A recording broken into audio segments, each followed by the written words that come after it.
Hey guys, Paeter Franson here from christiangeekcentral.com and Spirit Blade Productions. This is my uncut review of No One Will Save You. The synopsis on IMDb reads, an exiled, anxiety-ridden homebody must battle an alien who's found its way into her home.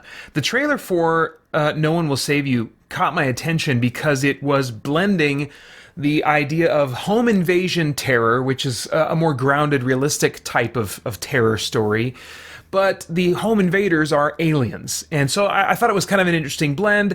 It's going for suspense with some dramatic moments related to a tragedy in the main character's past. The main character's name is Bryn. There's no talking in this movie, with one very brief exception. And this is not for in-story reasons, like it's a deaf community or a community of people that have a weird cult religion where they don't talk. There's no in-story explanation for it. There's just no talking in the movie. And it's very conspicuous for not having an explanation, and it took me out of the movie. It just felt like, oh, okay, the director, the writer, that they're going for something here, stylistically, artistically, you know. So great. I hope they're enjoying that experience. I felt like it was something that they were just enjoying for their own sake. But it wasn't really something that was helping pull me into the story. I think if there would have been some kind of justification for it, that would have worked a lot better for me. But as it was, it encouraged my disconnectedness. And a switch to really a meta-evaluation, because my thoughts were not about Bryn and her plight. My thoughts were about the director and speculating on what the writer and the director were going for, you know? That absence of dialogue did not help the experience for me. It took me out of it. The aliens, conceptually or visually maybe, are based on a classic sci-fi and urban legend concept with some fleshed out unique details. I would compare it, I'm not going to give specifics, but like if you see classic superhero costume designs and then an artist updates it by just kind of adding some seams and buckles and little details and stuff like that. That's kind of how I would compare the design of the aliens here. They take a classic design and then they add some interesting grounded or weird specific details. The motives of the aliens are very unclear to me in this movie, even by the end. And that, it doesn't, I mean, what are the motives for the Ridley Scott aliens? It's not that the aliens have to have motives, but I think it would have helped in this movie because these aliens are clearly not just beasts. They are intelligent beings who are capable of having, complex motives. And even what they threaten to do is unclear. There's lots of creepy walking that the aliens are doing, and Bryn is stumbling backwards to get out of the way and trying to find a safe place to hide. But there's very rare instances of where we see what the aliens are actually going to do when they get to Bryn. Some aliens, when they get to Bryn, don't do much of anything. They just kind of look at her. Others do get more aggressive and attack. And so it's really vague as far as like the unified goal. How unified are the aliens? Well, they do seem to be unified, but then again, some of them are more aggressive. Some of them maybe are just information gatherers. There's just a lot that I don't understand about the motives of the aliens. And that even left me thinking, I wonder if at some point there'll be a justification for the aliens. Maybe we'll get this big reveal of the complexity of their society or their motives for coming here on Earth and stuff like that. That moment just never really came. A big issue with the aliens is that I was mildly interested and curious about them instead of being afraid of them. This wasn't a Close Encounters type movie where the first thing would work. It's like, okay, what is curious and interesting about these? What's their motives? It's more of like an intellectual curiosity, maybe with a little bit of suspense here and there. If it was that kind of movie, then maybe it would feel a little bit more fitting. But clearly this movie wants me to be afraid of the aliens for Bryn's sake, and I just was not afraid of them. As Bryn ran scared, I just kept thinking, what is the deal with these aliens? I wonder what they're going to do next. Maybe it would have helped to see a few unfortunate people get horrifyingly overcome by the aliens, but there weren't any scenes like that to truly demonstrate the outcome I should really be hoping Bryn can avoid. Amidst the panting and hiding and urgently preparing defenses, Bryn is also dealing with a tragedy in her past that has left her an outcast in her community. This story element comes to the surface strongly as a part of the climax, but it still didn't feel resolved or really paid off by the end. Without spoiling anything, the tone of the ending felt jarringly different from the rest of the movie and very out of place to me. I was just thinking, okay, what are they going for? How am I supposed to be feeling about this? Is this supposed to be funny or weirdly unsettling? It did not feel like a resolution, which is fine for horror, but it also didn't leave me feeling haunted, which I think if it's going to be unresolved, and there's not going to be this clear victory and everything's good now, then there should be this feeling of like, oh, when I leave the theater or walk away from the viewing experience, and I just didn't feel that really. I felt more befuddled. Did the protagonist win? Did the aliens win? What am I supposed to think or feel about this outcome? Oh well, on with my day. So as far as the cast and performances go, Caitlin Dever, who I was trying to figure out where have I seen her before, and she was on Justified, the TV series years ago. But anyway, she carries the movie wordlessly as Bryn and does a fine job, I thought, but she also isn't given a ton of variance and emotion to work with. There's a few things other than terror here and there, but most of the time it's just panting and being afraid and running and trying to survive. But she did, very solid job. I didn't feel like she was doing anything to take me out of the movie or make it a less than experience. I'll tell you though, one of the biggest reasons, getting into just the stunts and visuals now, one of the biggest reasons I think that I wasn't scared is that I saw too much. They were shooting in a day for night style, which is where you shoot during the daytime or when there's lights around, and then in post-production, this is what I'm assuming. I guess it's possible they were doing something with the camera so they could film in a dark environment.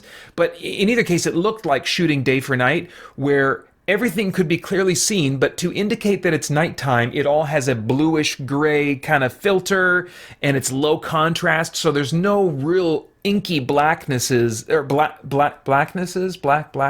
shadows, yeah, I think that's right. I think that's blackness is a word. There's no really inky black parts of the shots where I don't know what's there. Like, oh, what could be in that 1/3 of the screen that I can't see because it's just solid black? No, everything I could identify what everything was at all times. And on top of that, the aliens were made of CG, and other effects were clearly using CG. And it was, solid, I guess, CG, but certainly not the high bar of quality, and definitely not convincing to my eye. Your mileage will vary. My eyes seem to be cursed in that way. But I really just wanted them, from a filmmaking standpoint, to hide the monster. This is just kind of a classic thing that's been done since Jaws, and which arguably invented the modern monster movie. Hide the monster, because there is so much that we can be afraid of when we don't see the monster clearly. And so you slowly reveal the monster over time. Now, they did do that for a while, but I think they should have kept hiding the monster. For the first half of the movie, they were obstructing the aliens and keeping them out of focus sometimes, but they abandoned that approach by halfway. Could see these CG aliens clear as day, and combined with the already somewhat familiarity I had with the basic alien concept from folklore, I was curious about the unknown of the aliens in terms of their motives, but I was not afraid of the unknown. Like, oh, where are they? What are they doing? I felt like I knew and saw too much to be afraid. Excuse me. Okay, so is there any themes of moral, philosophical, or spiritual significance going on in this movie that might trigger some worthwhile thought, contemplation, conversation? Maybe. There's a brief moment I was wondering if they were going to go somewhere more with it, where Bryn is just trying to find a safe place in her community that she can hide, because she's a bit of an outcast.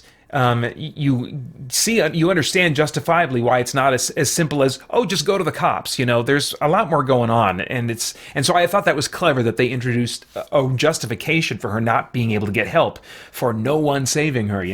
But she went to this church, and the doors were locked, and it just reminded me how I think there's still a sense, even among many non-Christians, that when the world goes to crap, we ought to be able to go to the church and find refuge, find comfort there. I remember after 9/11, in the 1 or 2 weeks following that, the church attendance surged, probably nationwide, but we certainly noticed it at ours, and then settled down when people started probably thinking, okay, God, never mind, I guess I got this,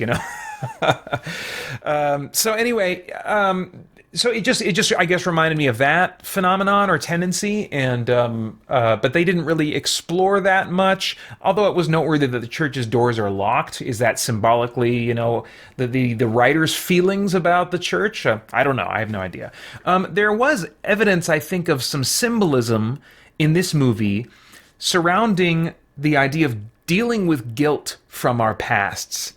The main character clearly feels guilt connected to a tragedy in her past, and I'm trying to think if in this movie, based on the symbols, the strange way they treat it. Again, no talking. That makes some of this difficult to sort through. Does she deal with the guilt from her past? In a given scene where they're clearly touching on this issue, I'm like, okay, is this supposed to be the moment of catharsis? Is she dealing with this problem? Is the theme making peace with ourselves? Is that what I'm seeing being represented in this scene? I'm not quite sure. As far as like potentially making peace with her community, if that's what the ending represents, it was weird.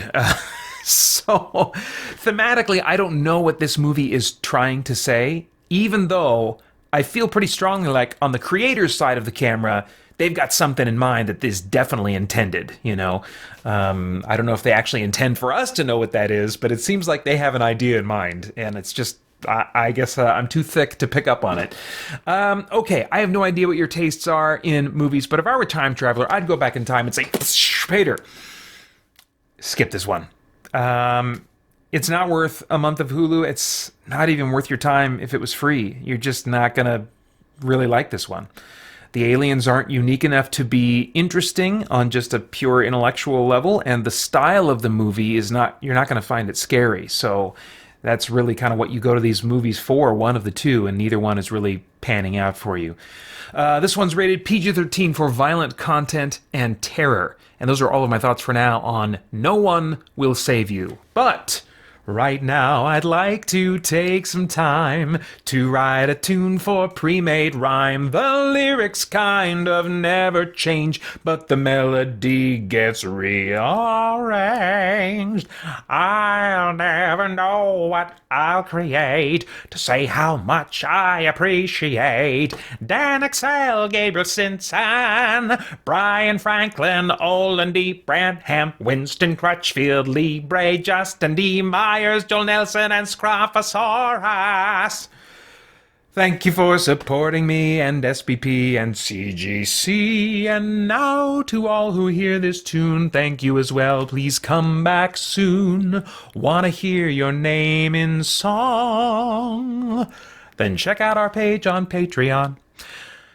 All right. I'd love to get your thoughts and reactions in the comments below. Please like, share, subscribe, click that bell to stay connected. I want to thank the Spirit Blade Insiders for making this review possible. You can get info about the exclusive benefits of joining over at patreon.com/spiritbladeproductions. Then, as always, I hope you'll check out our podcast and stay connected to all CGC content at christiangeekcentral.com as we continue to geek out and seek the truth. Hey guys, Paeter Franson here. Want to play games to save lives? Then join me again this year for Game Save, our annual charity fundraising event in support of St. Jude Children's Research Hospital, whose compassionate care and cutting-edge research has been saving the lives of children all over the world for decades. Joining the Game Save team only requires a willingness to ask friends and family to consider donating toward your fundraising efforts. Team members also usually do something fun and game-related to draw attention to their fundraising, like a special game night at your home or church, or like me, you can do a crazy 24-hour video game marathon. Now, I'm theming my fundraising around video games, but you can also use tabletop games if you want. What you do to raise funds is entirely up to you, but by joining the Game Save team, you can get support and encouragement from myself and other team members and have more attention drawn to your fundraising efforts. You can get more information about the origins and heart behind Game Save itself at gamesave.net. christiangeekcentral.com. To join the team, make an account at tiltify.com, then click on the link below and click Support Campaign. After that, follow the instructions to create your own personal campaign in support of the CGC Team campaign. To help your donors avoid confusion, I recommend using your name and the phrase CGC GameSave23 as the name of your individual campaign. After that, as team leader beginning in October, I provide team members with weekly tips and resources to make your fundraising as fun, easy, and effective as possible. October is going to be our main push for fundraising, capping things off with my annual 24-hour video gaming live stream on November 4th, although you are welcome to continue fundraising until the end of November 30th, when our official final total will be tallied. If you have any questions before or after signing up, you can reach me anytime at paeter@spiritblade.com. I'm happy to help, and I hope that you'll consider being a part of this with me. I can't wait to get started. Thanks for watching. Bye-bye.